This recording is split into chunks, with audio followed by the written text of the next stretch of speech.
जय जगन्नाथ सांग माने 12 ज्योतिर्लिंग जीवार प्लान बहुत दिन आगु थिला बट शिवंकर डकरा आसला पण जाई परिबेन। एटा होची त्रंबकेश्वर ज्योतिर्लिंग।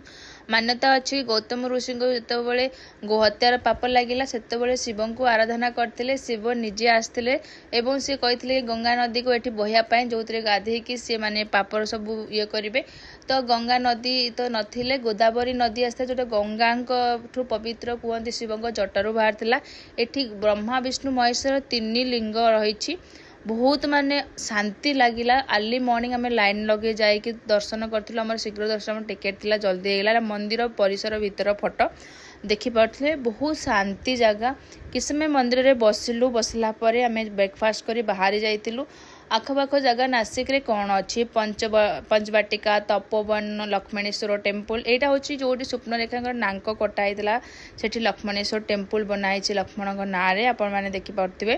तापरे आम जाइलु ये रामंगर गोटे बड़ मूर्ति भी बनी। तपोवन जाऊँ जो कपिला और गोदावरी नदीर संगम था। सीता एठू पानी नौले पाखे तपोवन रे रोते तो से कंस्ट्रक्शन चली तथापि आम बुलिकी आसिलु। तापरे आम गोटे ऑटो वाला भाई मिल जाते से 500 टंकार आमको पूरा नासिक एरिया जो प्रसिद्ध जगह बुलेले। यहाँ हूँ रामकुंड जो जितेबाला राम वनवास थे दशरथ जो मरी जाते बापा से यही रामकर श्राद्धक्रिया माने राम श्राद्धक्रिया करथिले श्रीराम बापांकर जो लोक आसिक ये पूर्वपुरुष मान श्राद्ध करती। ये अपकमिंग कुंभ मेला भी हबार अच्छी से सब भंगारुजा चलती। सीता गुंफा मान्यता अच्छी सीता ये रोते आराधना करते।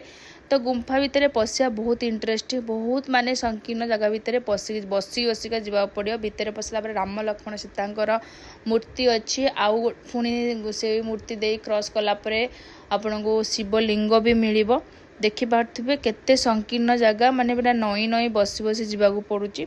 बहुत इंटरेस्टिंग थिला। सीता गुंफारू बाहला गोसेवा करिवार आपन को आनंद मिल माने गाय को घास खायापी बहुत पुण्यर काम। सेठू बाहला आप देखिपे पंचबाटिका 5टा बहुत पुराना मान्यता अच्छी। यहाँ रामायण टाइम गछ से पंचबटिका कह जाए। आपण मैंने देखिपे सीता गुंफारू आम बर्तमान बाहरुचु केते छोट जगह पूरा नई की बसिकी जावाक पड़ुची। तो रामायण जमती जमती लिखाई से हिसाब से एठी माने आपण पाइपर ये जोटा कि देखिकी बहुत खुशी लगिला। आरुष आमर गाय को खाया देवारे व्यस्त।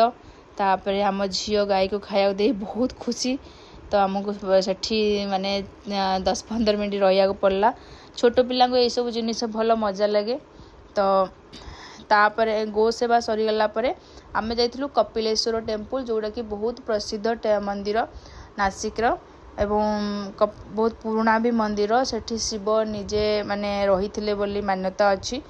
तापरे कपिलेश्वर मंदिर रे दी पिलांक पई पूजा करे 2टा हार आनिकी माने फूलर हार तंग बेकर पकई। तापरे आमे बाहर जाइलु कालाराम टेम्पल गोराराम टेम्पल 2टा अच्छी। तो कालाराम टेम्पल जो आर्किटेक्चर वर्क बहुत पुराना बहुत बढ़िया लगे। सेठी गोटे कहार यज्ञ भी चली आम 4टा बेलू फेरी आसिलु। तापर आम होटेल को माने आमर रेस्ट नेलु बहुत टायर्ड हो जाइलु बहुत खरा भी होता। संध्या बेले भी आम मंदिर दर्शन करने गलु चलिकी होटेल 1 किलोमीटर बाट था नॉर्मल लाइन रे गलु बहुत माने भल लगिला। आपण माने भी जातु दर्शन करने चलतु बाय।